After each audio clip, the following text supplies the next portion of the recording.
Okay, and we are live. So, good morning, good afternoon, good evening to the audience, depending on where you're joining us from and the time zone you're joining us from. You're very welcome to today's session. So, today's discussion is going to be about graduate school in the United States. And we have two speakers here with us today who are going to give us a lot of insight into how graduate studies are in the United States.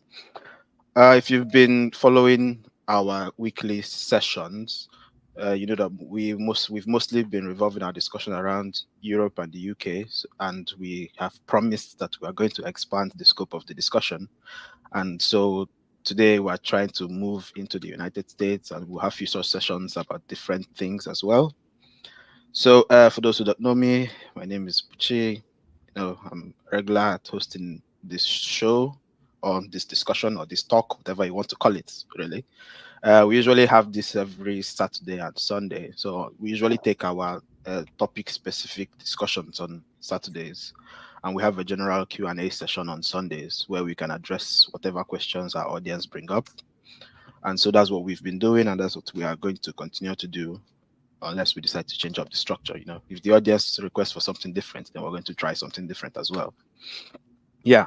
So if you're joining us for the first time, you're highly welcome, and we're glad that you're joining us for this session. And we hope that the questions you have will be answered, or whatever you're trying to understand about graduate school in the US, we'll be able to pick on that topic. Always feel free to drop your questions in the comments. And if you're just joining, you can also let us know your name and where you're joining us from in the comment section, just so that we get a feel of the audience and the people we are talking to. Yeah. So I'm going to let our speakers introduce themselves.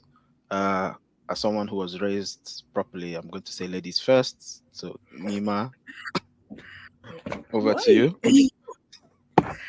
Okay, hi everyone. I am Nema Jakisa. I am a PhD student in civil engineering at University of Missouri.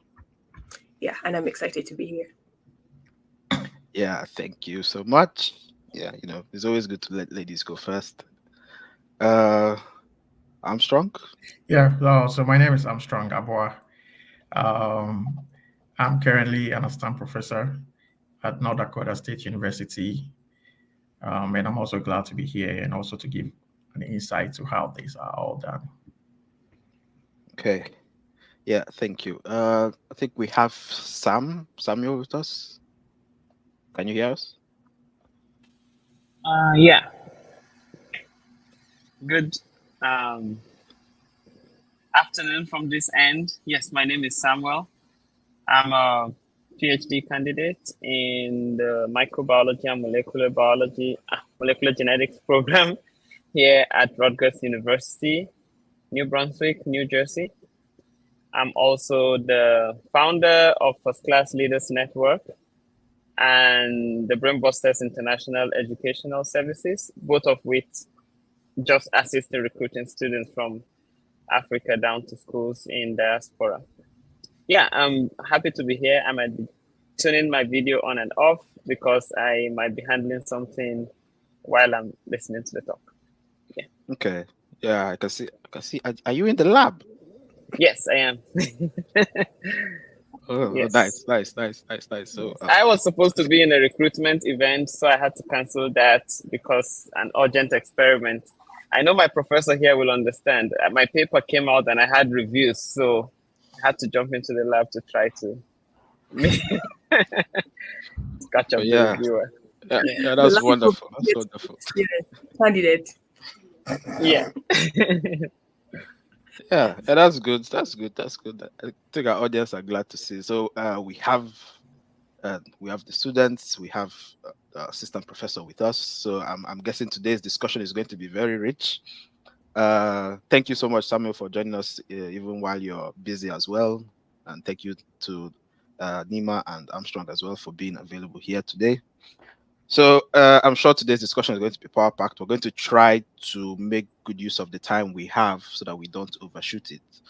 But we'll try to, as much as possible, give as much content as we can and try to answer as much questions as we can from the audience. So, like I said, if you're listening in at any point, if you have any question, you can just put it in the comment section, and we will eventually come back to it. So, so I'm going to be taking charge of the discussion, and then you guys will be coming in with your contributions. And I know that maybe some of our listeners are currently applying for graduate studies or have had experience applying with graduate studies before, while some of them may not have started the process but are just willing to get, an overview of the things required. So we're going to try to have the discussion in a basic and advanced setting at the same time so that we can carry everyone along.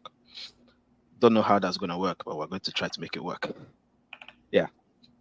So I think the first thing we need to talk about is the basics. As someone who's done an MSc abroad, I did my master's in the UK. But I also did applications to schools in the US. I did Canada. I did Australia. I think I did some schools in Asia as well. A lot of applications. There are some things that are, common across board when you're talking about applying for graduate school. But there's also some things that are peculiar to some certain, like let me say, countries, or there's some things that are particular to the UK. There's some things that are particular to the US. There's some things that are particular to maybe Canada and different countries in Europe and the rest of them. So I think my first question would be, just as a start, what would you say are the basics that are, general, and what other, and maybe things that are now specific to the US? Because I think three of you are in the US, so there may be some specific things that you've noticed if you've also made applications outside the US. So this time around, Nima won't go first because I know she's gonna look at me like I'm attacking her. So maybe I'll let Sam go first before he becomes too busy to, be with us fully. So Samuel, do you want to start off? Of course. Thank you. And thank you, Prof. and Nima, for giving me the chance to go first, even though I came in last. Yes, so I'll be speaking from three different perspectives. First is as an applicant myself about 4 to 5 years ago. Secondly, as someone who has mentored more than 50 people into PhD programs here in the United States myself, and someone who is also an active recruiter for several universities. So applying to grad school, I'm going to just put it on a very general note. It's just like applying for a job, where there is a job description, where there is a requirement. It is on the part of the student to, first of all, do their due diligence to try to get what are the basic requirements. I have seen a lot of prospective students reach out to me with comments like, hey, I want to do a PhD. Can you recommend schools for me? In the real sense, I will not recommend schools for you because the first thing you're supposed to do is to do your due diligence and Google. I have a very favorite quote, which is, I call it, my nickname is Brainbuster for those that know me. And I have a quote that is called Brainbuster chapter 1, verse 1, which is Google to show yourself approved. Before you talk to me, you might have done the Googling and find out exactly what are the requirements, what are these, and then you come to me with targeted questions saying, hey, I've seen this list of schools, what should I do? Now, having understood what the basic requirements are, then you can now proceed to the next step. Applying to a program is likened onto a competition where the fittest survive. So the fact that you do not get an admission into a program at a particular year does not mean your profile is not competitive. It simply means that the cohort in that particular time you applied happens to have more candidates that are more competitive than you are. So aiming this application with the mindset that there is a job description, ask yourself, do you fit into that job description?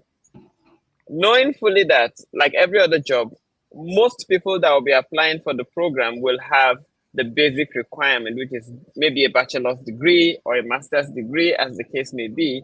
Then the next question will be, what else do you bring to the table?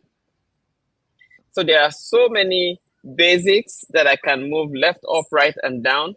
But I love thinking about an application, like I said, to be like a job opportunity. There is a description. Take your time, look at this description.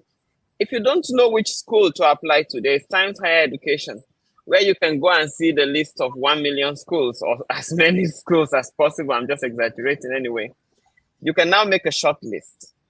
When I was applying, I made this short list and I classified these schools based on, do they require GRE? Do they require TOEFL? What is the application fee?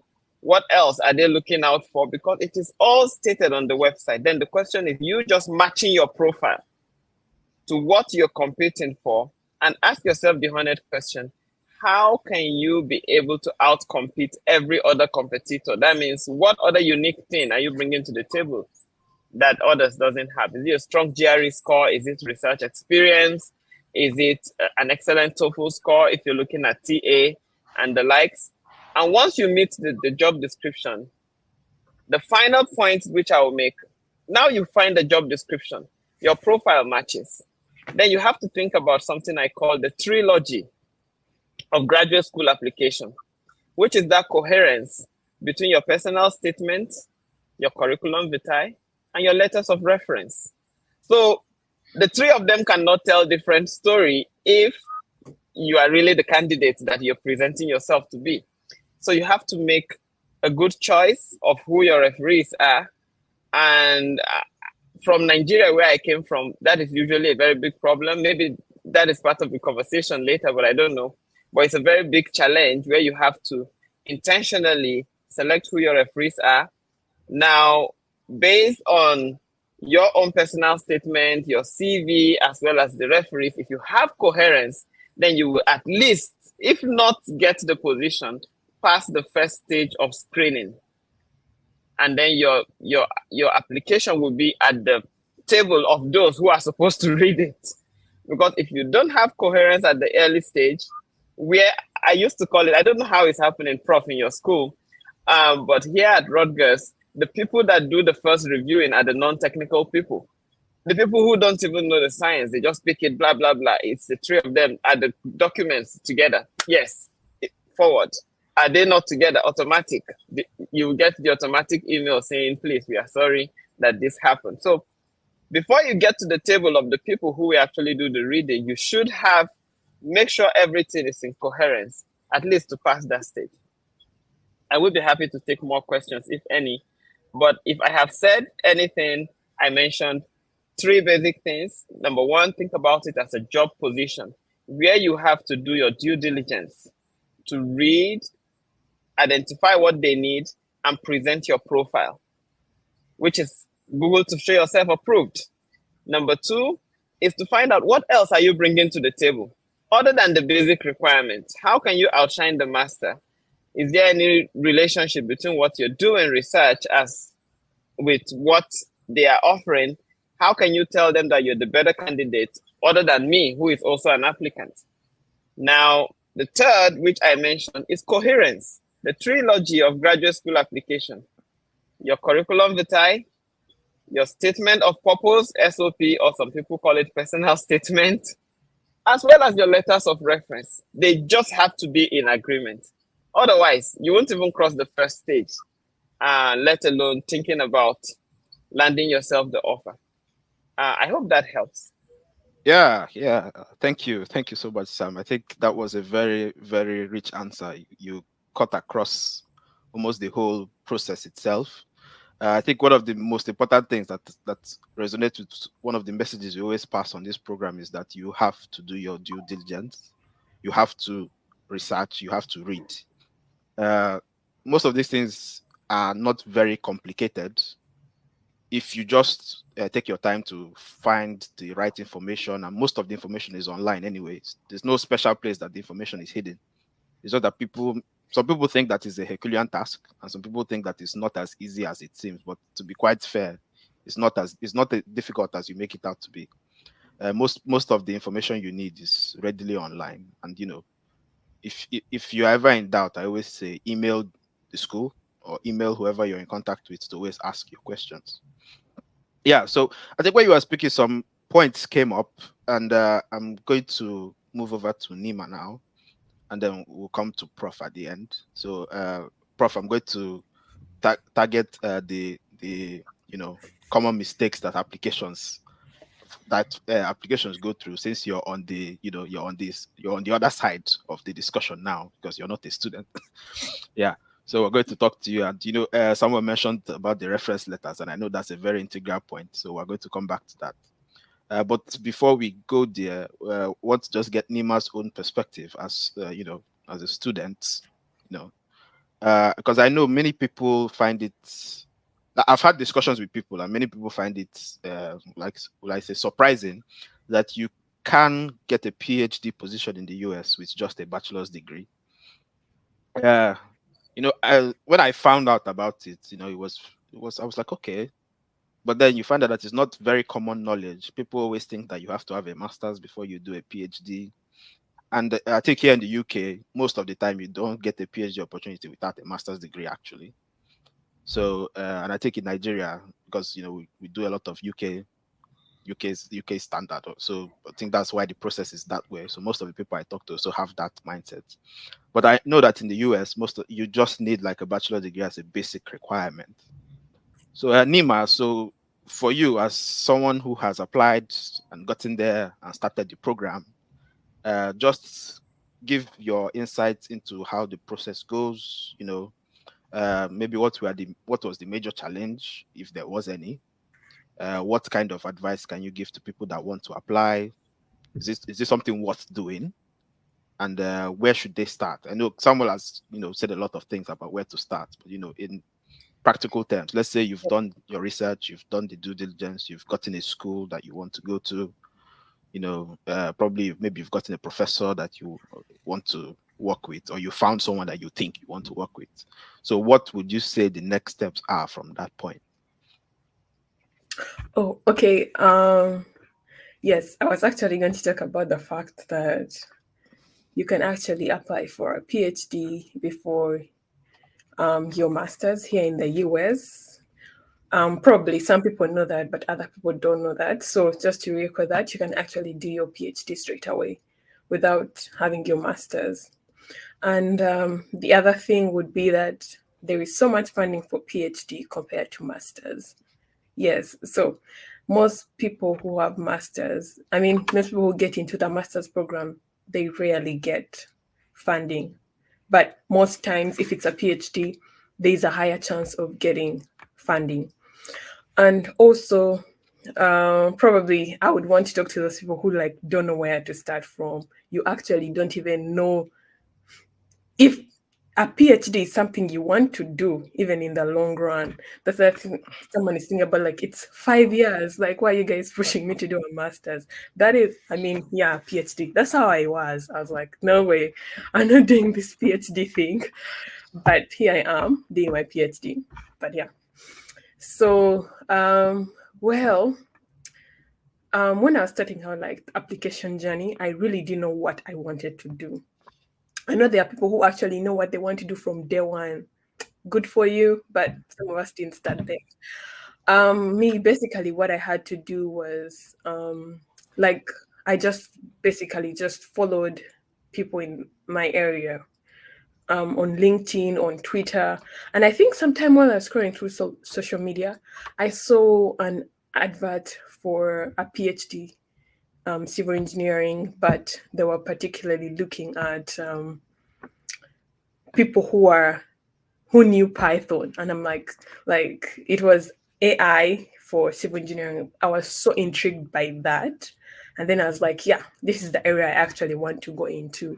So I think people should allow to take time. Don't be in a rush to try to apply. The world is not ending tomorrow. Yes, like check your time, try to understand yourself and see if that is a specific area you want to go into.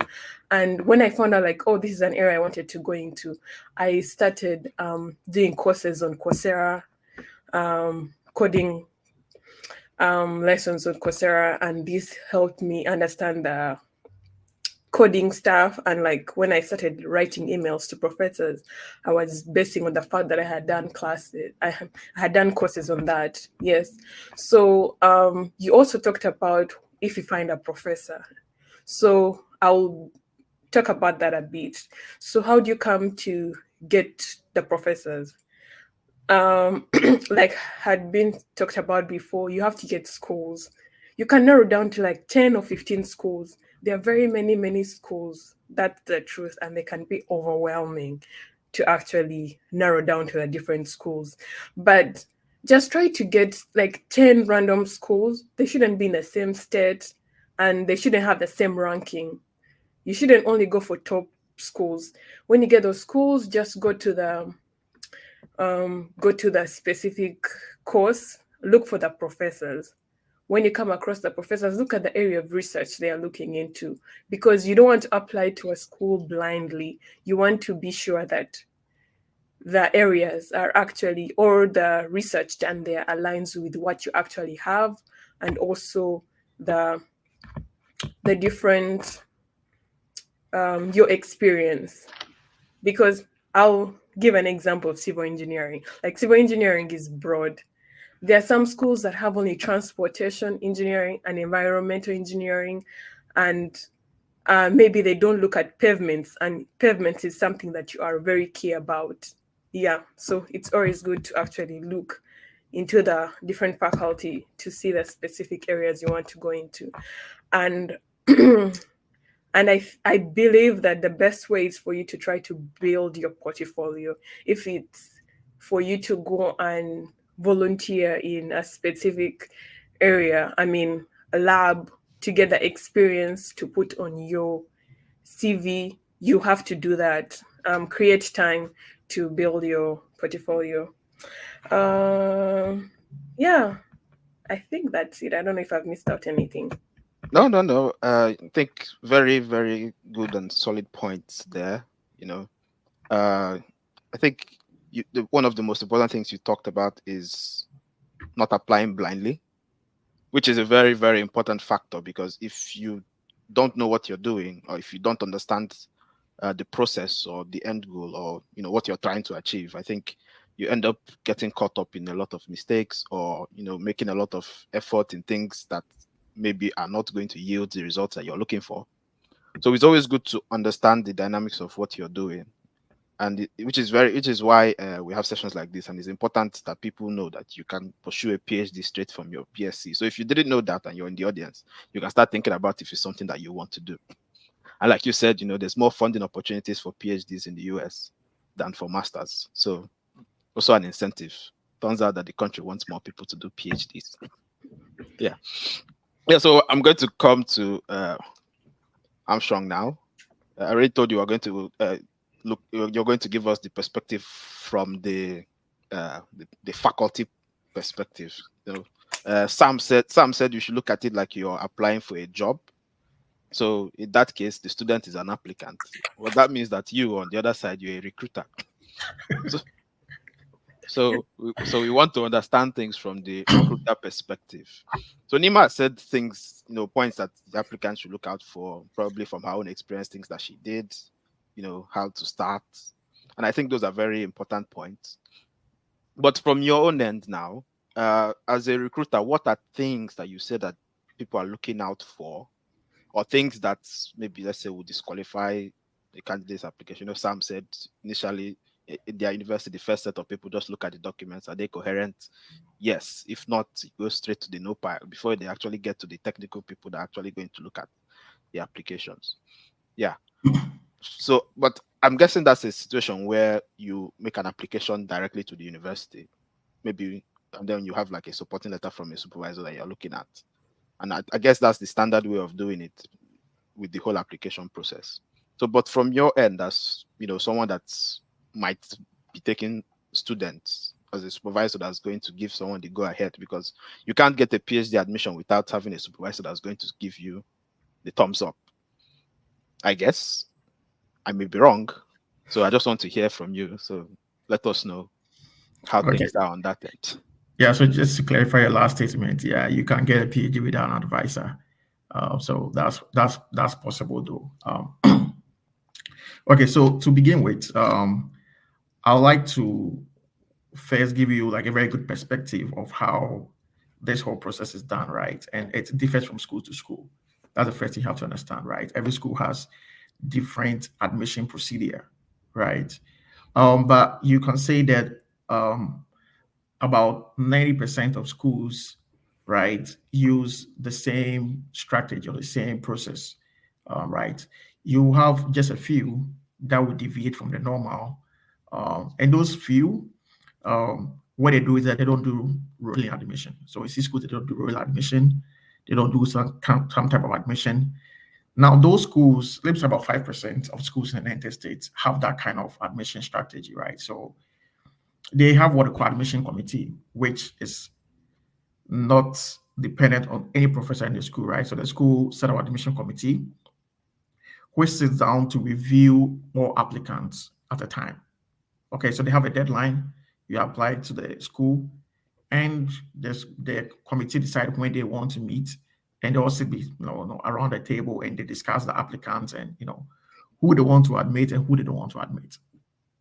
Okay, so now those are also in some situations, right? And those schools, some of them are very clear on their website. They tell you, hey, do not contact any professor whilst applying to this school, or do not get in touch with any of our faculty whilst applying to this school. And typically see it on their website, right? Because schools like Stanford, MIT, they warn you not to do that. Why? Because admission is not based on those professors, right?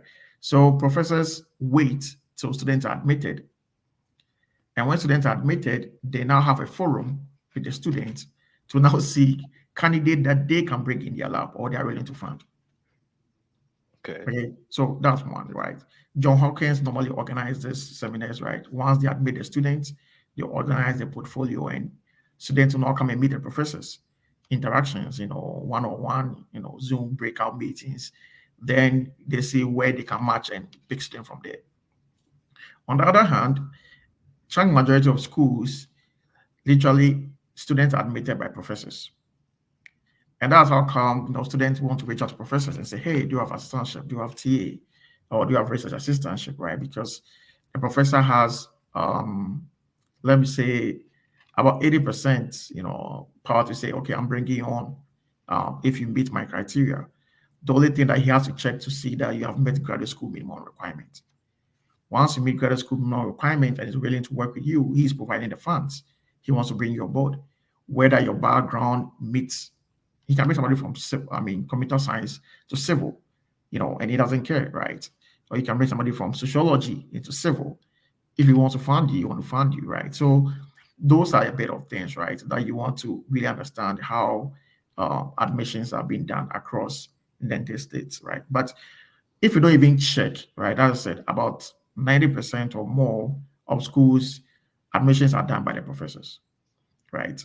What it means is that once you apply to the school, it goes to graduate school. Graduate school sorts out the applications and push it to each and every single department, right, that you're applying to. The department gets the application, and the department can be large, right? So you can have, let's say, civil engineering or whatever. Then civil has environmental, has transport, has structures, has water, has waste. So these are all different areas that people can apply to, right? So then the department now sorts it out to the different programs and now give it to the faculties that are under those programs, right? So now the faculties are the ones that are going to review each and every single individual, and they're going to give two decisions: accept or reject. Okay, so every candidate is going to be generally reviewed by all the professors within that particular section, right? So assuming that there are 3 professors in, let's say, structures, right? They all get the applicant's document and they all review it, and they all give either accept, reject, or whatever, right? But if you're a professor, you have your money and you want to pick a student, you go straight away and you pick and say, hey, I'm providing this student with this X amount of money. Now, other professors will just ignore and just let it go through because you're not providing the money to the students, so they don't care about whether the student is good or not, right? Yeah. So that's like on the admission point of view. Now, to go into specific, what one would look into in picking out a student, right? So you first get an email from a student. Let's say that's where they all start from. They say, hey, go through, look at the department profile. I mean, they're going to look at the professors. You see their email, you want to write to them, right? Now, the first thing you want to see is that you get an email from a student. And obviously, you see that this person just copy and pasted things from other professors he sent it to, right? So these students are writing so many emails to different professors and just copy and paste them, right? Sometimes they even copy the person's name. You say the person's name in your emails, like, wow. Well, and it's all comes to that, the point you raised about due diligence, right? You have to pay attention to details, copy and paste. I received one email from a student, and the fonts are of different font types. Okay. And as soon as I saw that the fonts of different, I just stopped reading. Okay. Now, if this person didn't take his time to even draft an email for me, why will I spend? I have so much to do. I just see the person as not very serious, and I'll just ignore it and move on. Okay. Probably the person might be serious, but his person didn't take time to draft an email to send to you, right? Just like 10 minutes, 15 minutes, due diligence, just draft a good email and send. That's a problem, right? Secondly, because the first way we get a student is through emails, or some even call you, but emails, you get emails on a regular. Okay. Now, with the emails, what will prompt a professor to be much interested in you and say, hey, let's set up a Zoom meeting, or let's set up a meeting for me to get to know about you more before I ask you to go ahead and apply for me to admit you to my lab, right? Regardless, you can still go ahead and apply to the school. Don't get it wrong. And other professor might see you and say, hey, I'm picking you on, and you can get admitted. Without you contacting a professor or anything, there's a possibility of getting admitted and getting funded. There's that possibility, right? But as I said, it's all about chances and all about probability. Okay. So with the email, one thing that one would want to look out for is alignment, right? How does this person's interest align with my interest? Okay, assuming that it is well crafted, right? And maybe I'm doing something in robotics, or I'm doing something in materials, or I'm doing something in, computer vision or machine learning. Then you're telling me about your past experience, which has nothing to do with what I'm doing. And that's what most people do. It's like, I did civil engineering, I did all this work, that work. Those things doesn't interest me. In fact, I don't interest anybody in the sense that they want to see how you can contribute to their team. Okay. And currently, probably, if I've done that in the past, I'm not even doing it now because there's no funding available for that particular kind of research work. So I have one research work I'm focusing on, which I want students that have the skills or have the knowledge, to demonstrate for me to say, hey, come on, let's come and help me do this work, right? So you want to be very direct. Look at the person's profile, see their current research work. So you can go to Google Scholar, see their recent publications and whatever. It'll give an idea what they are currently doing, whatever, so that once you're drafting your email, you know where exactly to hit. That would intrigue the person. Hey, this person, Charlie, let me reply that person and say, hey, let's schedule a meeting and let's talk more. Okay, so that's one. Two is the resume, right? Now I look at certain resumes and I say, hey, you're not applying to a consultancy. Okay. Those things in your resume will not, get you, or will not, how should I put it? Okay, understand that you're applying for an academic program. You're right. So even though you're applying for a job, it's an academic job. Okay. Now, all your field experience depends on the kind of research a person is doing. That those field experience might be relevant, but most often they're not, right? In a space where in some areas, like water, if you're doing research in things that you do a lot of lab work, right? If you're doing a lot of lab work, those things, maybe field experience and things will be very relevant, right? But with research that do not involve lab work, okay, all your field experiences and things are not relevant to the person's lab. Okay, they're not very relevant. So if I take your resume, I'm more interested in looking at skills you have gained, how the skills would translate into my lab, right? And programs that you have used before, okay? Your teaching experience. The reason I want to put those things down is because there are two ways you can get funded, either research or teaching. If you can't demonstrate that you have taught or you have, you have some teaching ability, if there's no research fund, probably you can consider for TA or teaching assistantship, right? So you want to build your resume in such a way that it is tailored toward the two sources of funding, either research or TA, so that if you're not even good enough for, research, we can pick you on for a TA. I see somebody's resume, oh, I have 11 years of experience in teaching, and the person shows you the number of classes he has taught, the number of students that were inside, his average performance, right?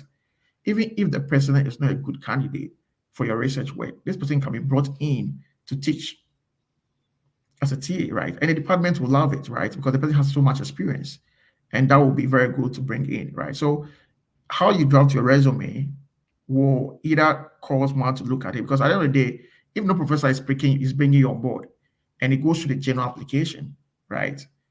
Let's say we are being unbiased over here. We are going to review application holistically. Probably what we're going to see over there is going to be, we need TAs, right? So this person has a lot of experience in teaching students. And admits all, he will be a better candidate than somebody who just brought in field experience and all that. It's like, okay, not this person, right? So you want to look at the areas where you're actually applying and what is actually needed. So you can put those things on your resume. Okay. Yeah. What else? Sorry, just before you continue, for those who might not understand what a TA is, could you kind of shed more light on that, just in case some people so TA is like pretty like teaching assistant, right? So there are two major sources of funding for graduate school in America, which is either teaching assistantship or research assistantship. Most schools, the teaching assistantship is being provided by the department, which is less as compared to research assistantship, which is more, because then most of the schools run on research money. So there's more money for research than for TA. So as Nima mentioned, there's a higher likelihood of getting a research fund for a PhD student than a master's student. The reason being that, we have very intense coursework in America. Sometimes it takes about a year and a half to get through this coursework. Master's is almost a maximum of 2 years or 4 semesters. By the time the person finishes the coursework, the person has not done anything to help you in your research group, the person will leave. Okay, so you want to invest in somebody that, okay, pick a PhD student. After a year or two, the person is able to finish his coursework and the person can pay attention to your research work. They can get something out of it. And sometimes projects go beyond 2 years, 3 years, right? But once one that starts the research work and leave it in the midway, and somebody else has to continue, right? It doesn't work like that. It's very difficult for professors to adjust to such situations, right? So realize that PhD students become more attractive, because we have grant. The grant is like 4 years, 5 years. I don't want to pick a master's student, right, to be on a grant when it's a very continuous research work. Sometimes the reason why master's students become very easy to pick in most instances is because sometimes we have research money and there's deadline for the money to be used. Now, if you don't use the money goes back. But I can pick a master student because the money can take off master students. So hey, let me master student person in. It's like, oh, I got a master's funding. That's good. You carry a person that's not even interested in your research work because the money that he didn't want it to go waste. He just truly is like, I want to use the master's. I want to use it anyway to pick a student, right? I can find a master student. So he just gave money out to a master student. All those are possibilities, right? So it depends on the source of money and all that. And yeah. Yeah, I think that's important point. Do you want to talk about the reference letter before we continue? I think we've not touched that. Okay, yeah. About that part. Good. So I think someone mentioned about the reference letter, how good the reference letter has to be. Now, I think a lot of people don't really take it serious, right? One of the things that you get to know in America that works a lot is recommendation, right? So if you're looking for jobs or whatever, they take your recommendations very serious. Okay, so you can put a very good application, and if your recommendations are not very good, okay, you're not going to get the admission that you wanted. So there are a lot of people that they just go to their school and say, hey, I need a recommendation. And any professor that's available, they just put a professor to put a recommendation for them. Now, note that you always waive your right to see your the recommendation, right? You always waive the right. And once you waive the right, you don't see what the person actually says, right? And there's some people that are not going to give the recommendation if you don't waive your right. Okay? The person has a bad intention, but normally they expect you to trust them so that you waive your rights and they consider a recommendation without you seeing it. So like you are the blind side of it. Most often than not, you find out that some of these recommendations are very negative. So the student does not understand why he or she is not getting admission. But constantly to all the schools he has applied, he has used this particular reference throughout the school's application. So though they are going to get rejection throughout the school application, because whoever is giving the reference is saying that, hey, don't take this candidate, or this candidate is not good for your school or your program. There have been a lot of experience where you get a student, you go to the recommendation, and it's coming from either his direct supervisor who supervised him during undergrad, or their head of department, okay, saying that, hey, this student is that. And the rating will give the student is so bad that you, the professor, will be concerned. You look at a student with so good GPA, and the recommendation comes like, you don't want any toxic person in your lab. So it's like, okay, well, no matter how good you are, I don't want a toxic person in my lab. And you want to stay away from it, right? So recommenders are very important. And if you have, by chance, fought with any of your recommenders before, never use them for recommendation. Not even when you have settled issues with the person, never, because you never know what it will do to your application. But it's a payback time, they'll pay you back. And that can greatly affect your application, right? It's a lot, yeah. Yeah. Okay, I think that's a very good rundown from the quote and unquote recruiter perspective of things that's actually going on in the background. Many of us did applications. We don't really know exactly what happened in the background, why we got the yes or why we got the no. We just assume that we did the right things. But, several factors come into play when you're actually doing these things. And it's good to have an understanding of where the key areas are.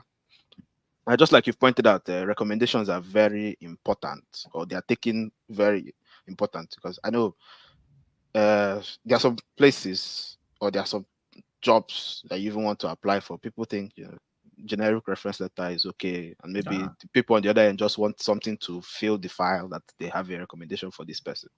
Yeah. But in this case now, it is a very important point, especially when you consider the fact that you're coming to do a PhD for a very long period of time. Very true. Yeah, a professor is committing to fund you for 4 or 5 years. If he makes a mistake, he's made the mistake. So obviously, he's going to take recommendation very seriously because he doesn't know where you're coming from. Yeah, Sam has a point. Yeah, Sam, you want to come in? Yes. When Prof was talking about recommendation letter, I was prompted to share my story. I started First Class Leaders Network in 2015, and the group of friends we started with, we used to review each other's essays. You know how it is when you're applying for grad school; you just have to. So I realized that all of them left. I was left in Nigeria. I repeated the cycle the following year, and the same thing happened. Repeated it the third year, and the same thing happened. That was 2017. And then the fourth year, I was like, okay, something is wrong somewhere. I mean, my profile was very good, even for Commonwealth scholarships, which I know I could have gotten. I have the lab experience. I have all the experience. What's really wrong? Until the day I requested that my referee should give me the letter. So once they give me the letter, I want to see exactly what it was kind of a trick. I was like, hey, this application I'm doing required that I upload the letters myself. Can you just give me a copy of this letter? And when I got the letter, it was so surprising. This is something that I've seen in so many Nigerian schools, even in my job as a consultant. Now, every department have a pre-typed format that is not personal. A template. It's not personalized. So when you go to the head of department and you say, I need a letter, all they will do is to remove the person's name and the registration number and put in your name and the registration number. So the only thing you're going to see in that letter is he's kind-hearted, he's smart, he's intelligent. Kindly assist him. Not more than 2 paragraphs. The bearer, whose name is Samuel Adeleye, is graduated from the Department of Microbiology in the year this. All those years are all in dashes, just fill in the blank spaces. And once they are done, they just package the referee letter and they sent it. All 3 referee letters were the same. That was the surprising part for me. That means 3 independent people wrote letter, but the content was the same because all 3 of them were from the same department using the same template. So it was a shocker. Yeah. And suddenly in 2018, I was now like, okay, now I have to be intentional in telling my referees what exactly I want to see there. So I had to talk to certain professors, which I know I have relationship with, who will take the pain to write a letter. And in 2018, I got Commonwealth scholarship. In 2018, I got my first offer, Flinders University in Australia. The following year, 2019, IMPRS Micro in Germany. The same thing, I got Rutgers University, University of Virginia, and many other places. So the only problem in my applications was my referee reports. And until I was able to figure that out. So please, my advice is just like Prof said. They might not be saying something negative about you, but they're already saying that you are not a serious candidate. Yeah. Oh, let me just introduce you right here. Yeah. One of the things, like what you said, the template, right? You see, like typically of African students, I've seen their documents, right? Man, the person is a he. They see she and stuff in their recommendation, right? Because it's like they're editing it and they're not editing very well. So, as I say, it's a template. So I was just wondering, like, so please even get time. So it's not making sense that it's a template because like they're editing it. So I was just wondering, it's a male, and a place you see she, a place you see he, right? So it's like, okay, then it now makes sense that it's a template that they are trying to edit. So if the person goes to edit it very well, then he leaves some things in there. Maybe the last person he did for was a girl. So now there's a guy. He has to now change almost everything in there to suit the guy. Then okay, you're going to get rejected because once we read the thing, it's like if your recommender will not even spend time to write a good recommendation about you, then I don't think you're a good candidate enough. Yeah, or you see the ones that have the he/she. I think for me, I wrote all my recommendation later. That's smart. Yeah. Then give it to them. I send it to my recommenders and I'm like, wherever you feel like I'm over exaggerating, you can tone it down, but this is the template you should use. Yeah, that's smart. Yeah. Because recommendations are very key. It's very key, and yeah, because I think personally I have the same experience. My referee told me to draft a letter, make a draft of the content you want in the letter, send across to me. I'll, really package it, put it in the letterhead, and then send across. Yeah. And some students also now have a template that they send to all their referees, which is also another problem. So the thing is that and it's the same letter. You should be willing to spend time on application. Okay, don't just put in a mediocre application. As Samuel said, it's competitive. Okay, so if you let somebody have a little edge over you, the money is limited. You can't give out the money. Okay, so you don't want to let people to have like little edge over you and all that. Just make sure that you are putting a very, competitive application. And in that sense, that probably you'll be one of the top candidates in there, right? Yeah. Because sometimes you think about it like, okay, the referees are, normal professors and sometimes the school has their own template they send it to them. Just fill and grade. And sometimes they ask you to write something small about the person, right? But I realize that some professors say, okay, oh, there's nothing to write about, and they'll just leave that place blank. Because some schools they make it very optional. So now if the person is not even willing to write anything else to make your application good, apart from just filling the prompters they've given the person, then it says something about this applicant. Okay, yeah. Because normally when I get a student and I'm interested in, once I'm done talking to students, the next thing I want to say is that, okay, who else your advisor? I want to talk to your advisor. Can you let me talk to your advisor, or I want to schedule a meeting with him and talk to your advisor. Amidst of the fact that you're a good candidate, you have all that it takes to do the work. You also need to be a good person, because we don't want to create a very toxic environment for students to work. Right? Some people can be very good academically, but they're not good of a person that you can work with. So you don't want to, create that kind of environment. So sometimes you want to go, it's like, I want to talk to advisor, which definitely sometimes I do for most candidates. Yeah, talk to the advisors first. And when I'm very convinced that the person is good, then I carry on. Yeah. Yeah. Okay.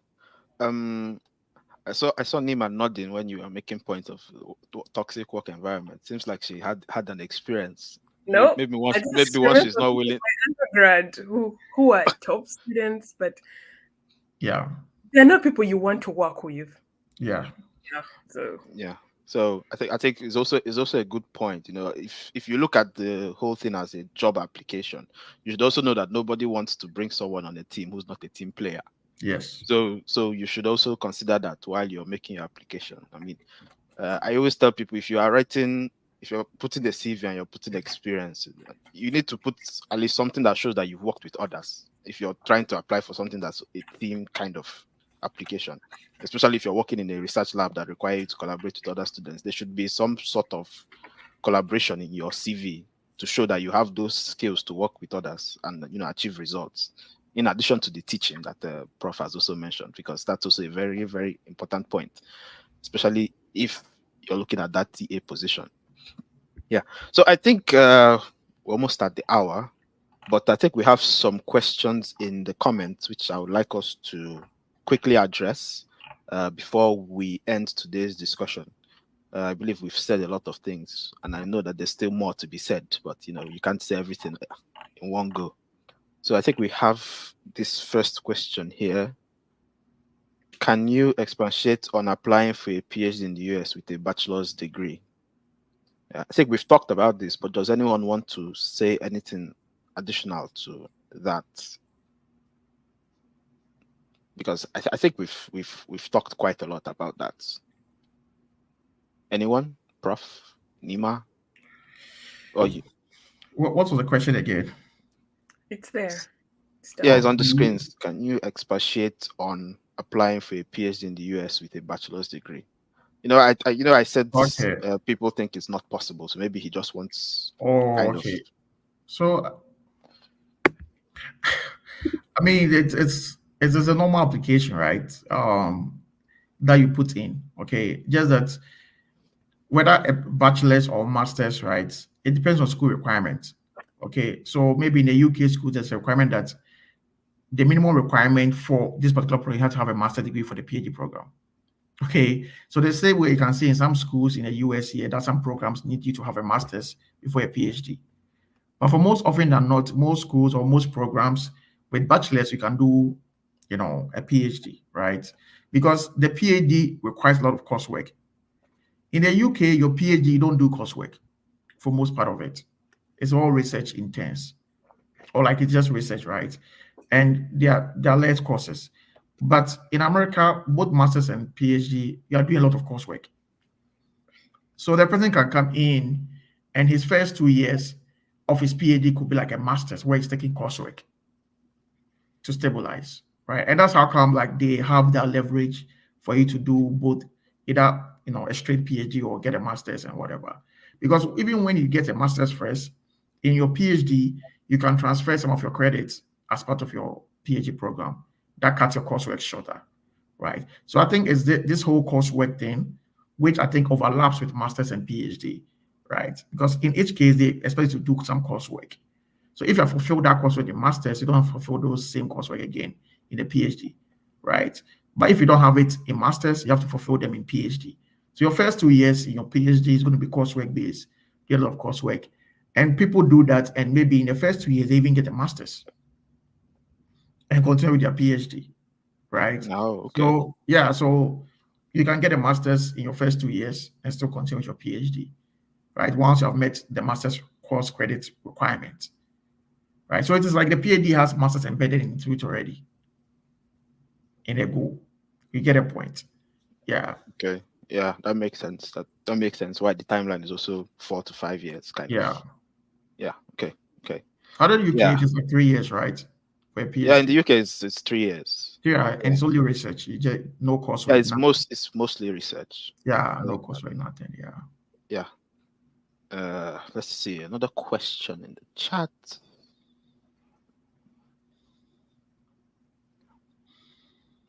What makes an applicant profile stand out when applying for a PhD with a BSc?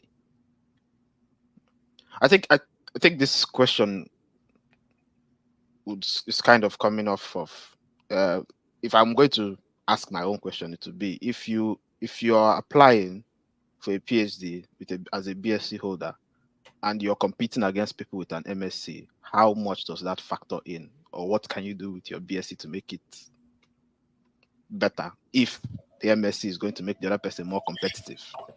Samuel looks like he's eager to answer this question. Yes. Go ahead. I'm here but not here, if you understand. So I'm listening to all the conversation. So I always believe in the word what else. I think Prof has summarized it all. There is always a bare minimum, which if you meet that bare minimum, what else? If at the level of the master's degree, you're able to show that your research, your master's degree, a lot of things you did in your master's degree place you in a position of advantage over the bachelor's degree holder, then I would say, oh yeah, the bachelor's degree guy is kind of disadvantaged. However, it doesn't really matter if the master's degree you're doing is in something relevant. For instance, someone might do a bachelor's degree in microbiology and a master's in business administration, and both of you are applying for molecular biosciences. There is no direct link between master's in business administration and molecular biosciences, except if you can confidently state how relevant the master's degree was, maybe in the area of research, which the bachelor's degree holder does not have. Majority of the bachelor's degree holders that I have mentored, I am being very specific. I don't know the general statistics, but majority of the bachelor's degree holders I've mentored into PhD programs are all on the platform of what else? Once you have the bachelor's degree and you say PhD is your interest, I'll tell you, is it a mathematical course that you're going for, or is it an experimental? If it is mathematical, come on, go and ace the GRE and give me a very high score, because that is what else. Or if it is mathematical, I could ask you, do you have any coding experience? Python, R, Java, C++, and the likes, right? How can you demonstrate that it is not just the bachelor's degree? If it is experimental, I'll tell you, hey, go get some lab research activities. For instance, Rutgers University, my program will not even get you admitted if you don't have significant research experience. So the bare minimum is the bachelor's, but I don't want us to come with the mindset that once you have a bachelor's degree, you can get into a PhD program. No, the reality is that what else are you having? Because every other applicant, we have that bare minimum, which is the bachelor's degree. And there are so many things that you can add.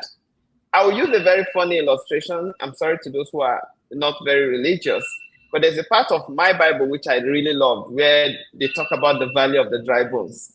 I usually use it to describe applications to grad school. And how I say it is that It all started from the bones. And the bones are just your bare minimum, which is maybe your bachelor's degree or your master's degree, because you're not the only person having that. Every other person have that profile. But then the tendons have to join the bones to the bones. The tissues have to join with each other. And suddenly you will not have an exceeding great army. Then what exactly are your tendons, your joints, your tissues? How are you going to energize yourself after having just a bachelor's degree? And believe me, these requirements are just everywhere on the internet. When you see it, you know it. You know what you need to add as far as your application is targeted. Yeah. So to add to what Samuel said, right? There's like how should I say it? There's little difference between a master's student and a PhD student. I mean, and an undergrad student. Like very, very little. The only difference is that the master's student, even in the same area of study, the difference is that the person might have taken an advanced class, okay, which the undergrad might not have taken. But if you think about PhD as a research intensive, area, coursework is good. Well, it gives some sort of like theoretical concept. But research experience is one of the key determinants of who is a good candidate for a PhD program, right? So if an undergrad person has been able to even publish his undergraduate thesis or dissertation, whatever, that person to me is like a more feasible candidate than somebody who did a master's and never published anything. Okay, so the person's publications record, the person's skills, there's somebody who did undergrad. There are people that have worked with their undergraduate students, even before they finish their bachelor's, right? And the kind of codes they will write, okay, a PhD student cannot even write that code, right? So it's what you are bringing on the table. How have you, how should I say it? How have you made yourself more sellable to the person who's trying to get you in, right? What skills have you gained to make you, more attractive? The degree by itself doesn't make you attractive. It's the skills or the things you are bringing that makes you attractive, right? So you have had a lot of lab experience. You have worked in this lab, and you can show me, I can go to GitHub and I'll see all your codes you have written. I can go to your personal website and see this person, undergrad, Krana or ESA. So this undergrad, with all these things he's doing, okay, so I think it's about the value the person puts on himself and not more about the degree. Okay, and I think that's what America seeks to see, right? So because master's is more of coursework. Okay, you do a lot of coursework. It's about 30 credits to get your master's, and about 24 of them is coursework. 6 credits is research. So it's very little. So if somebody do master's, a person is not even able to apply, publish his research thesis, it becomes a problem.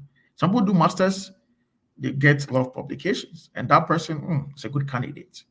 On any day, that person will beat the undergrad.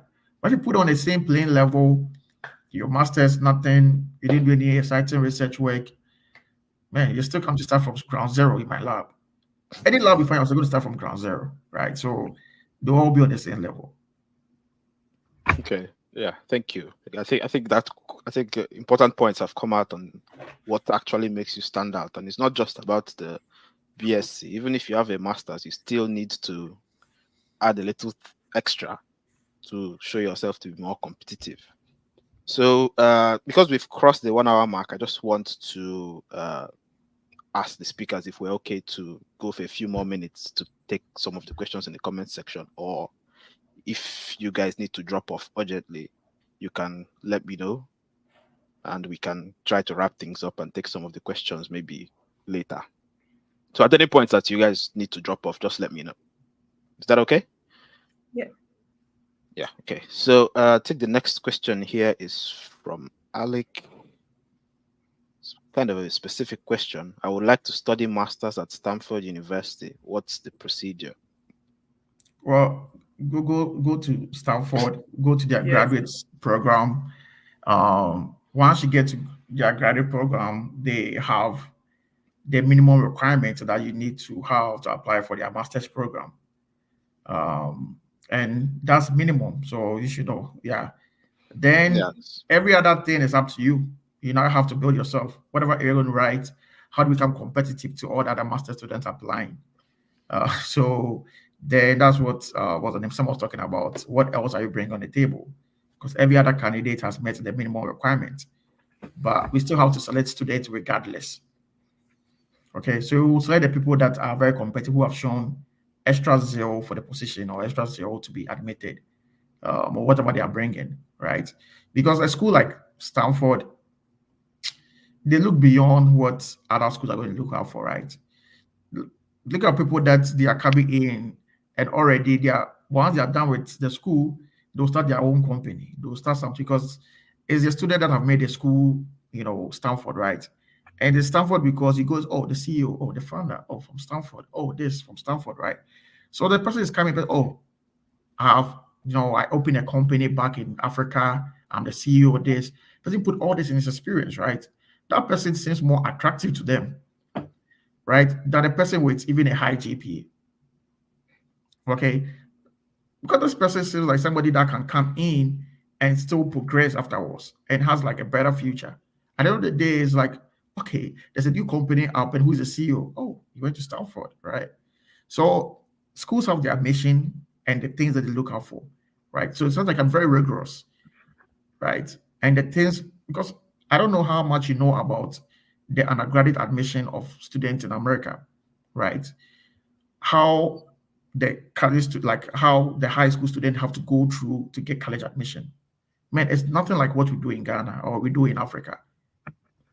The students have to participate in so many extracurricular activities, open their own organization, do a whole lot to prove to Stanford, MIT, Cornell, that see they are good enough and they can come in and excel. So not only academically, but ability to combine all extra things, right? So looking at a school like Stanford, then you know you're required to do more than like the barest minimum to get admitted. Yeah. Yeah. Okay. Yeah. That's the Ivy Leagues for you. Yeah. And I would think don't put all your eggs in one basket. Apply to as many universities as you can. Yeah. So diversify, take some shots at the Ivy League. Yeah, it's not a bad option when you have to choose between the universities. Yeah. Okay. Sam, did you want to come in? No, I think it has just been summarized by everyone. Okay. So remember that there are in the US there are schools that are classified as R1 universities. If you Google it, you'll see them. So don't ask me which ones. And there are some that are called R2. And there are some that are not R1 and they are not R2, but they are still offering PhD programs. Okay. Now, once you're shooting down to the R1, your competition is going to be stronger terribly than when you're shooting to an R2.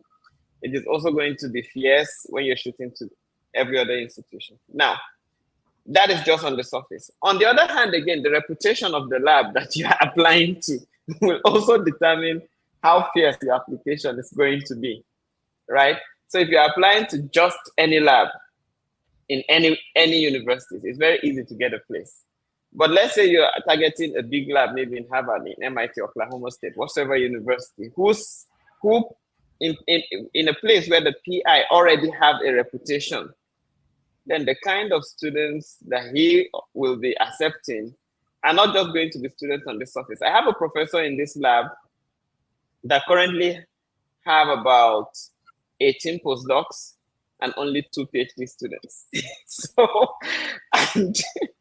and those 2 PhD students, when you meet them, they are already independent, even before they started the program. So his selection criteria is up there. That doesn't mean you are not a strong candidate enough, but it's because you were targeting that lab. So there are so many other options, tons of them.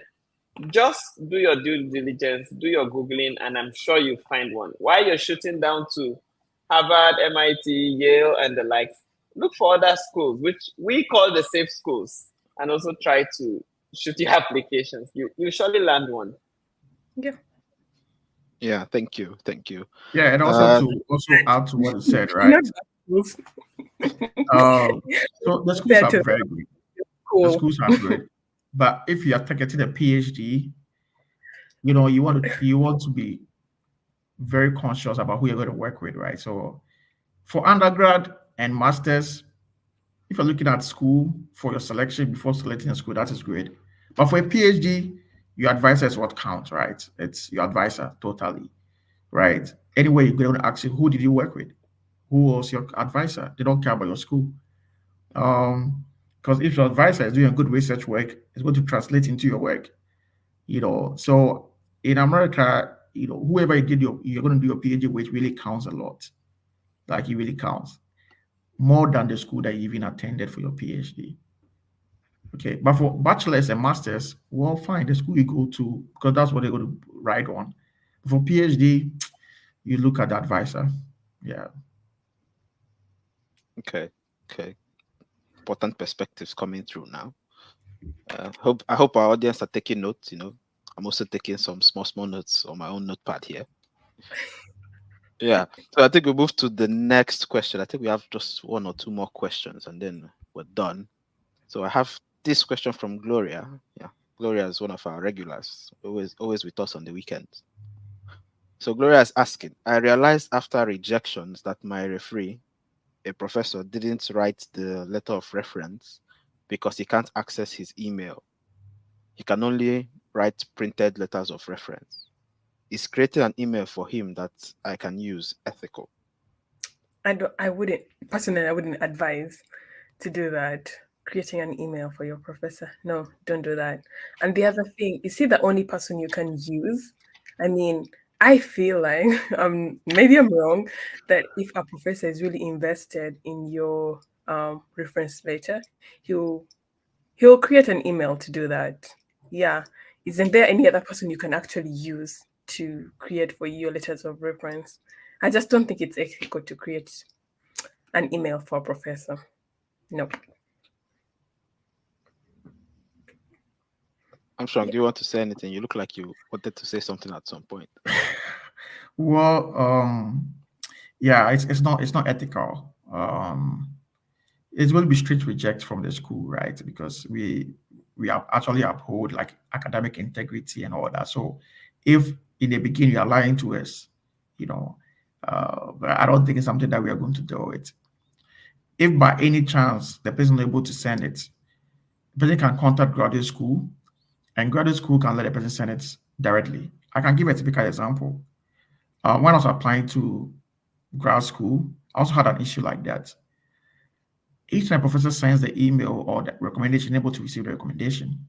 So I called graduate school and I was on the phone with the graduate school coordinator. I was like, hey, the professor is here trying to send the email, able to send it. It's okay, then send the email directly to my email.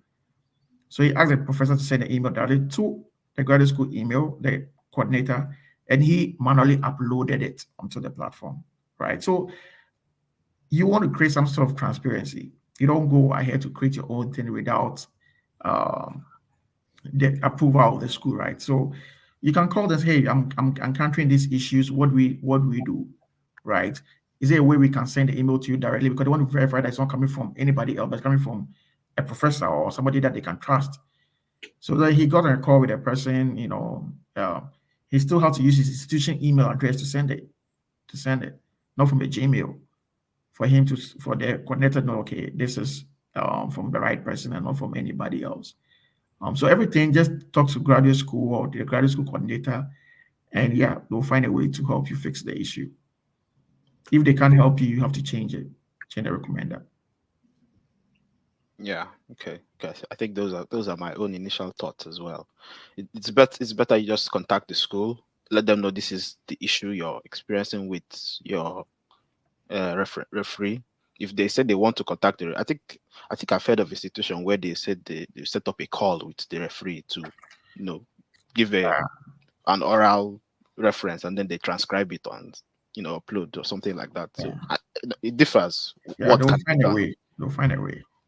Yeah, but it's always good to let them know this is what's happening on your end, and then they find a way to try to sort it out. Yeah, so I think we have just one more question. I think this question is for Samuel. But we've shared his LinkedIn address. We've shared all the speakers' LinkedIn address. But Sam, if you just want to let people know how they can join the Brainbuster platform, just briefly, just so that they know what to do. Interesting. Oh, the Brainbusters. Okay. So usually we do seasonal. Okay, it depends on what aspect of Brainbusters you want to join. So for the PhD mentoring groups, currently they are not in section. I have reduced it now to once every 2 years, and the next cohort is not this year; it's going to be next year. And usually I just post it on Instagram. What is Instagram? No, on Twitter and LinkedIn. I just posted on Twitter and LinkedIn saying, hey, the group is open again. First come, first serve, join.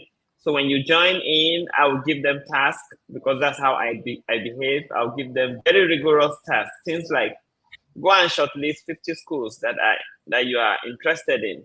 And my interview with you will be something like, okay, you selected Stanford. Why Stanford? I want to see if you have looked at the program requirements, if you have looked at, Google to show yourself approved. So once you have done that first stage, you will now be admitted into the group where you will now be given tasks to do. Hey, you must write to a professor before this deadline. If you don't, you'll be kicked out of the group. You must write to this before this deadline. If you don't, it is like a school. But because of how intense it is, I only do it now once every 2 years, and the next time is going to be next year. Sounds like a very intensive program. Yeah, it is. It's very intense, and it requires a lot of my time. So, and Prof will understand me, maybe Nima also, because I'm graduating this year, hopefully. So I'm in that point when I only have time for me, my wife, and my son. And now in the lab, even on a Saturday.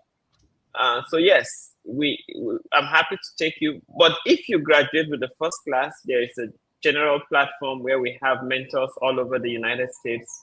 Currently about 67 mentors across all different platforms. Feel free to reach out to me either on LinkedIn or on Twitter. And I am happy to welcome you to First Class Leaders Network. And yeah, we'll take you up from there. Okay. Thank you. So we've displayed people LinkedIn profiles for our different speakers. Feel free to connect with them. You can also connect with me as well. I always tell people, if you want help and you reach out to someone, please don't go into the inbox and type hi and disappear. No one's oh my God. No one's going to hire you back. No one. If you need the response, just like Sam just said, it's a very intensive thing he's doing. It's taking a lot of time. You see, he's in the lab, he's here with us at the same time. It's not very easy. So he's not going to have time to hi, and then you hi. Someone reached out to me once and hi, and I just, for the benefit of that, I hide back. And after I've said my own hi, the person now sent me good evening. I'm like, okay. And me, I'm like, and this was like, over the course of like 2-3 hours. Like, hi. You haven't seen that. You haven't done the hi, and then the person will ask you, "How are you?"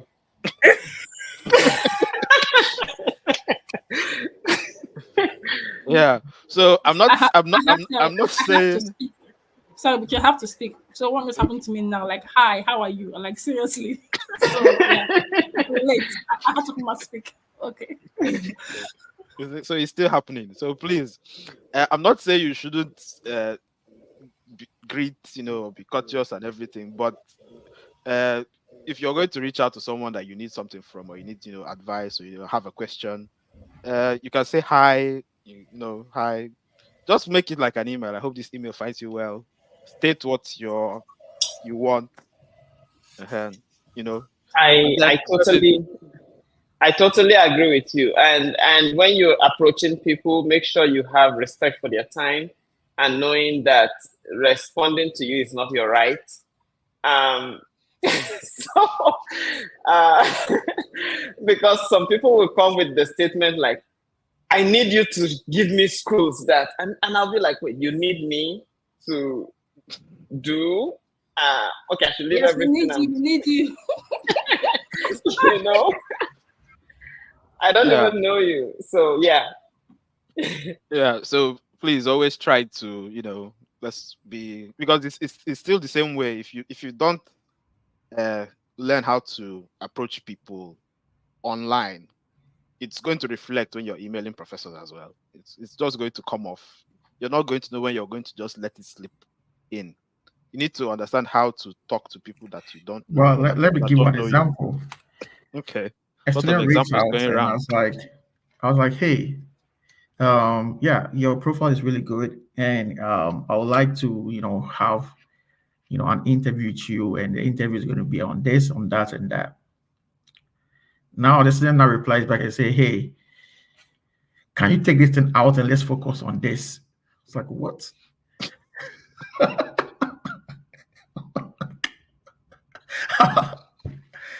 I was like, what? And for me, that was it. I was like, okay. I don't think I really have time to reply again. Like, Straight Yeah. archive. Straight to the archive. Just to add, the thing is, I think if you ask me, I think most people are very unconscious when they do that, because I'm speaking from a lecturer perspective. They don't even know that it's wrong, or they don't even know what they're doing. They just think, like you said, they think it's the right, but at the same time, they're not even conscious. Like, for example, one happened once. I think it was someone was referred to me. Someone referred someone to me, and the way the person was speaking, I'm like, first of all, let me just tell you this. Do you want to listen? And he said yes. And I said, if you are using this attitude to approach others, they will not respond to you, and you will not even know why. Now Yeah. I'm telling you that you are being disrespectful, so I'm telling you because I know you don't know. And the person was like, "Oh my God, I'm so sorry. I never knew I was being disrespectful." So the person learned on the spot. Yeah. So at times they don't know. Honestly, they don't, and it's sad. But not everybody have the patience to tell them that they are wrong. They just ignore them. Yeah. So, Email, anything you send on email becomes very official, right? So once the person says that, it's like you read it's like, okay, I don't have time to reply to this person. And it's like that's it for the person. Yeah. So the way you approach people, either because note that emails, people can read emails with different tones in their head, with different connotations, different very true. tonations, Very and true. and might interpret your words in a different way. It's not like you're talking to the person. So you have to be very careful your choice of words. Probably if you're saying, can you do this? If you're saying it in person, it would not have sound as bad as writing me reading can I. Instead of asking me, could I? I was like, you do understand? Probably, it's just the language, it's just choice of words. You didn't mean it that way. But that's how to sound a person who is reading it from the other end. So yeah, you have to be very careful.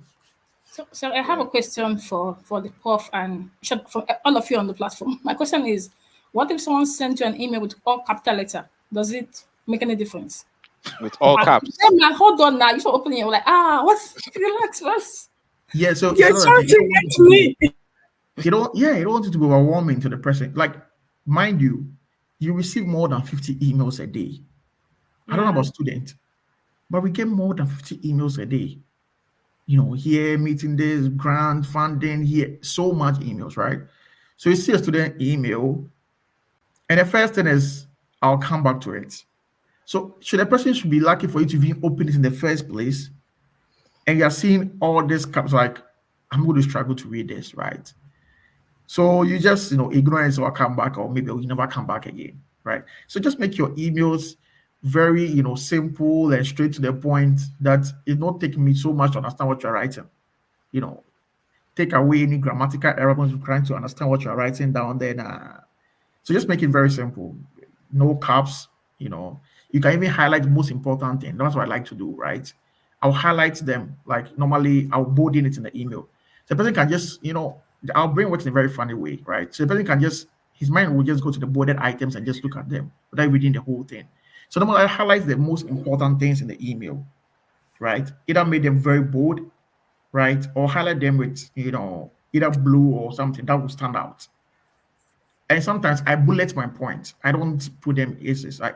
bulleted point type of, okay, this is well organized, right? So you tend to read a bullet point than reading a whole paragraph or essay.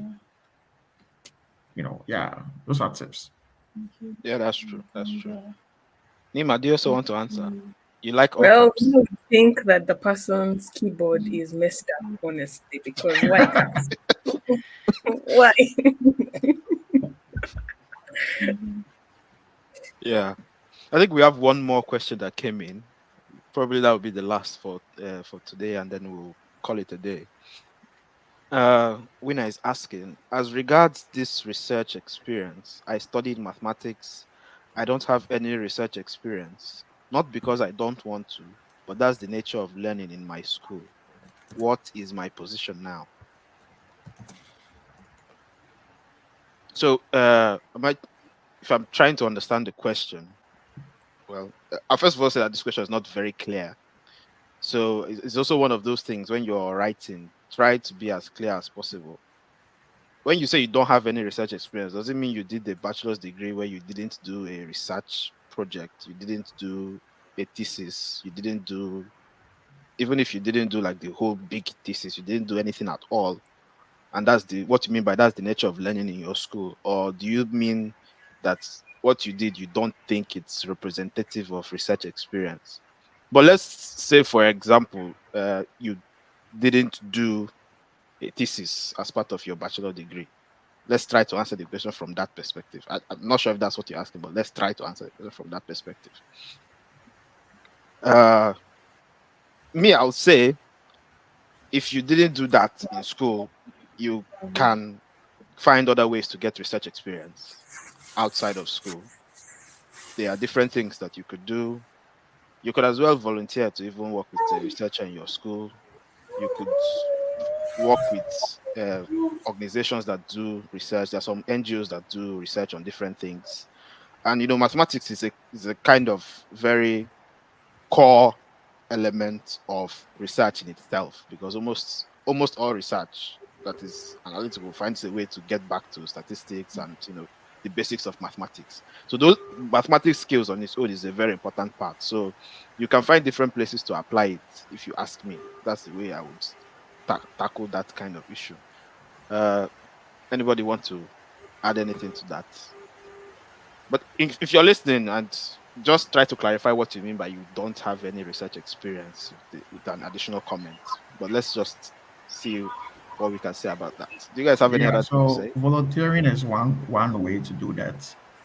And you can also, I mean, you don't need. Well, I mean, probably you're done with school, right? You can sit down and do your own research work. You can take some papers and start reading, and gather some things out and put down a literature review. At the particular area that of interest to you, right? And sometimes we might not even need you to show some publications or whatever. We want to see your writing skills. Okay, because if I'm going to pick up a PhD, you're going to do a lot of writing, you're going to do a lot of publication. So if your writing is not good, how do you even publish in the first place, right? So sometimes they ask you, oh, can we see a sample of your thesis? Because it's going to show us like, how your write-up is and all that, how you write and other stuff. If not, it's like, okay, if this person in question didn't do thesis, then there's nothing to show, right? But you can, summarize articles, So if you read some articles, you can put them all of them into summary, right? So when you request for it, it's like, oh, I have this article summarized over here. You can look at how I write my stuff, right? And that's how some of these GRE things help. So the writing aspect of GRE, sometimes give the professors an idea how good your writing is, how you're able to, articulate your ideas and communicate it very well, right? So it's okay.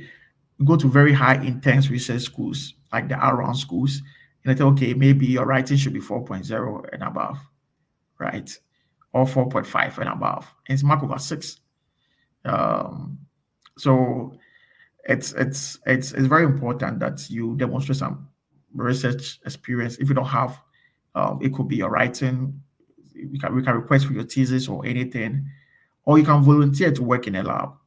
The US here, man, a lot of people need help. You know, I normally get help. I normally get a lot of help from people from Ghana.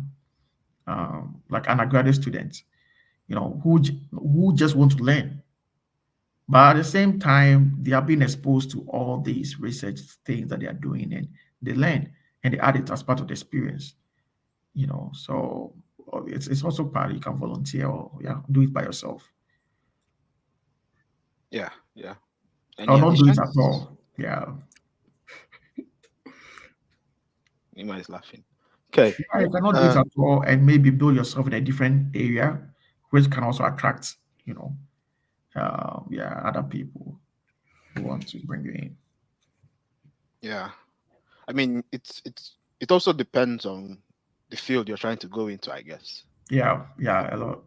Yeah. So because PhDs, when you say PhD, everyone thinks it's research, it's a lot of reading, but not all PhDs are lot based on lots of reading and reading of articles. There are some of them that require other things as well, other skills to come in. So it really depends on where you're breaking the field you're trying to penetrate into. Well, that's true, right? But at the end of any work in a PhD has to result in a publication. For most part of it, that is how you sell, that is how you communicate, right? No matter the amount of lab work you do, you have to sit down and now put everything into writing. People can do very good research work, but their papers always get rejected. It doesn't mean they don't have good finding, they just don't know how to communicate their research work. And that's nobody goes to like, oh, I did a very good research work. What's the end product? Yeah. So writing skills very important. Yeah. Once your papers are getting rejected, it's like nobody understands why your papers are getting rejected, right? Like Sam said, he did the work, he submitted, the reviewers brought comments, and he's in the lab doing other additional things to add to it, right? Sometimes, no, after all this lab work, you have to sit down to communicate. Because the person's not there in your lab with you, right? And you probably have like just 10 pages to explain work that you did for 3 months, even a year to explain that work. You've spent 1 year doing some work, and they say consolidate all that work into 7 pages or 10 pages, right? So it in itself is a whole skill, right? Yeah. And sometimes it bothers a lot of professors, because it's not about the research, it's about the communication. And other people are more keen about the writing and technical, how you can write technical reports and all that. It's very, very important in a PhD. Yeah. Okay. So because we've done an hour 30 now, we are going to be finalizing. But I think Gloria dropped something in the chat in relation to what we are discussing. And she says, I can relate with Winner. I did my undergrad project by trial and error without any assistance from a supervisor. It questions one's ability. And, well, I don't know. Different people have different experiences, but I know people that, you did an undergrad research and it's not really that you didn't do well, but because of the level of work that is required of you at that stage is not intense, you think that you didn't do good, but actually you did what is required at that level. Yeah. So I won't say you should. I mean, when I did my undergrad thesis, there were a lot of things I wasn't sure of, when we were going into, because you do the defense, you come in front of the faculty and defend what you've done. And there are a lot of things that, I wasn't sure how I'm going to explain this. I don't, because sometimes my supervisors just say, just do this. And I'm not exactly sure why we're doing it that way. But, you follow the guidance and then you get an end product. So, but during the defense, I know lots of, some questions were asked that I answered. Some questions were asked that my supervisor answered during the defense because, those questions weren't mine to answer, per se. So, and at the end of it, I got my grade. I came off. When I did my master's and I was interacting with one of my professors, she explained to me that, the different stages of learning, there are different things that are expected of you. And at an undergrad level, this is what is expected as a minimum requirement, which when I looked back, I think I did more than that when I was thinking that I didn't do up to that. So I think it's just one of those things. So I understand, supervision is not always a bed of roses. It's not always from the student side, from the professor side, it's not always a bed of roses. But and also to talk about what's the name? the research part, right? You know, like most of the American undergrads courses, right, or coursework, I think they normally do design work instead of research. Yeah, true. Right. Most of the program are more design work. So they have like senior design, their final year design project in most of the undergraduate courses. Now, the research work they do, they participate in research work whilst they are students in joining research labs. Right. So Nima can tell that in this lab, they recruit undergraduates to help them do their research work. You know, and most schools actually encourage professors to have undergraduates in their research works. Okay, so if the person has passion for research, he wants to go graduate school, the person will start involving himself into research work in one of the labs in the school, doing it before he realizes he transitions to masters. The person has a research experience skill, right? And the person might be involved in one or two publications whilst working with some PhD or master students whilst an undergrad. But it's not like they have a final year project they do research, but they do the research whilst they're in school. Back in Africa, we also have a different system, right? We do research at the latter part of our year. You know, it's like your final year, you do research. That's why you're introduced to research and write some research dissertation and stuff, right? So there are two different ways that you can see this. Either during your time in school, now most of them are out of school, but during your time in school, professors are still active researchers. They do research work, and you can be involved in research work with them. Because I remember, I did some publications whilst I was undergraduate student, right? But I was involved in a lot of research work with my what's the name? Supervisor, who was very active in research work. So I volunteered, literature review and the entrance to research work at that early stage, right? So professors are still in that active business of doing research in our various schools. They are always publishing, right? But we are not interested in that, but we should be interested. I think if we get time to talk to people that are still in school and to, for them to build a good credential before they get out of school, that's one of the advice we give them. They should try and work with the advisors, contribute a little, get the research exposure, whilst you are in that environment. And that's going to help a lot. Yeah, okay. So I think those are the last questions we have for today. And it's been a very wonderful and rich discussion. I'm sure I can see people in the audience, saying very informative. They've gotten a lot of useful insight. I'm sure we could go on and on and on because there's always a lot to talk about when you start talking about these things. You can drill down to one area and start going down. Doesn't stop. But we have to call it a night or an afternoon or a morning, depending on where you are. So at this stage, we usually just do this is where we say goodbye to the audience, and every speaker just drops their what's the take-home message or the last message you want to drop with the audience. So I'm tempted to do ladies first, but Nima is looking at me in a certain way, so maybe I'll start with. Okay, you want to go first? It's okay, I can go first. Yay. Yes. So my last comments will be. You guys need to take your time and sit down and come up with a proper plan. You shouldn't be in a rush to get things done. Like I said earlier, the world is not coming to an end tomorrow. If you have some gaps you have in, for example, the person is like, oh, I think my research is not yet up there. You set out some maybe 6 months to try to connect to people, do more research, and then apply the coming year. Yes. What else? Yeah, and yes, please do not underlook whatever you have done. Yeah, so sometimes we have that urge to downplay everything that we have done, especially in the research that we did in our undergrad. Yeah, don't downplay whatever you've done, and you got what it takes to get your admission and your funding, and I wish you the very best. Oh yes, and I'm also sending out greetings to my people in Uganda. Yeah. Yeah, thank you. Sam, are you still with us? Right here. Yeah, parting words for our listeners.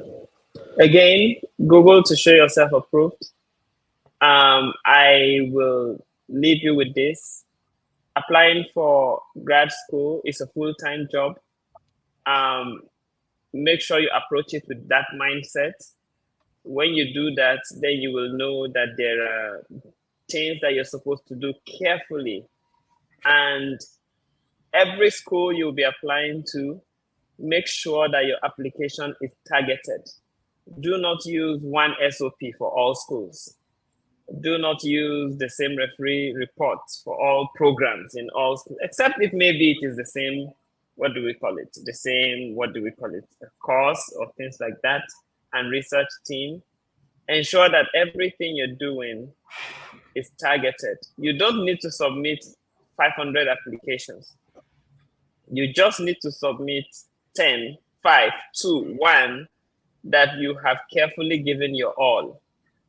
So that when you get the results, you will know that, yes, you've put in your best. If there are places to improve, you can now improve. But in everything, I wish you all the best. And I can't wait to have you guys in the United States. Reach out to me if you come around. Yeah. Yeah. Prof, Yeah. final words for our people. Well, I think they have said it all. So I'll just say that you need the life, you in the first place. So eat well, have less sleep, and on top of it all, be human, right? And put humanity first in everything you do. Sign out. Okay, thank you so much for that. So yeah, so you guys have been part of the discussion. You've heard it all. As usual, we'll be having Q&A tomorrow. Same time, same. I'm tempted to say same station, but same platform. You find us here. We do the general Q&A on Friday. So if you are still digesting the information from this session and your question pops up in your mind, you can always come and reach out to us here again tomorrow, and we will try to answer your questions. All the speakers will not be here tomorrow, but we will be here to take the questions. Sometimes we answer the questions on the platform. Sometimes we need to take the questions away and come back with answers for you later on. So whichever way it goes, you can always meet us here for your Q&A tomorrow. And then next week, we'll be having another session. And the title of that session is PhD for You. So that's that's one of our important sessions that we have decided to have after interacting with a lot of people, and a lot of current PhD students, a lot of prospective students, a lot of people that have finished their PhDs, a lot of people that struggled to finish their PhDs. So we've decided to have that conversation. So we'll have people that are currently on their PhDs, people that finished their PhDs, people that want to start their PhDs. We have speakers here that are going to tell us about what you need to understand about a PhD to be sure that that's a journey you want to take. I'm not trying to discourage anyone, but it may not be a journey that everyone wants to take, because everyone has a different pathway that they want to achieve what they want to achieve. I mean, you can be a researcher without a PhD. When I did my master's, one of my favorite lecturers, she was very passionate, teaches very well. She doesn't have a PhD, but she talks like a professor. Never really got around to asking her why she doesn't have a PhD, but people have different things they want to do with their lives. So we're going to have that discussion. It's not to discourage you from having a PhD, but it's to let you know that these are the kind of things that come up that you need to prepare yourself for, because they say to be forewarned is to be forearmed. So that's what we'll be doing next week. We'll be happy to have you here once again. Just mark down your calendars. Obviously, you see our adverts and we'll share the links and all that. But yeah, so I want to thank all our speakers for a wonderful discussion today. I want to thank our listeners and the audience for their wonderful questions. And we will see you guys again tomorrow. And for those who may not see tomorrow, we will see you again next week. So at this point, I'm going to say have a wonderful rest of your day. Thank you, and good night.